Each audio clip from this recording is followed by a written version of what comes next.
So really, where do we need to bridge these models when we're thinking about neurodiversity affirming practices, right? So we know that a medical evaluation and treatment is important. We know that we need to establish a formal diagnosis. We have to have that diagnosis in order to access the social and medical services, think about co-occurring conditions, and really have a mechanism of explanation for the individuals and their families.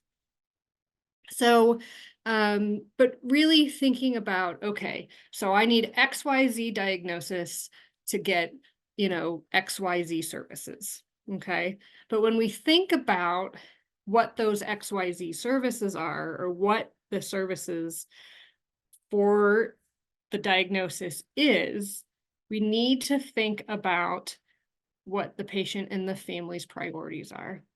What is making them, what would give them a happy and healthy life, right? So that's what I always say to my neurodiversity families in clinic, but also to anybody across, any sort of culture or age, is what does it mean for you to have a happy and healthy life?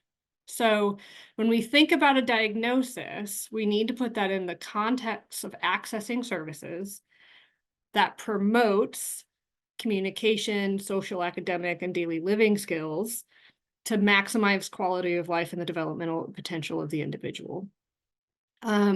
So this is where we think about bridging the models. Yes, there's a medical model of disability, but how do we have this universal design accommodations and education to really make those interventions meaningful for individual goals, desires, and needs, right?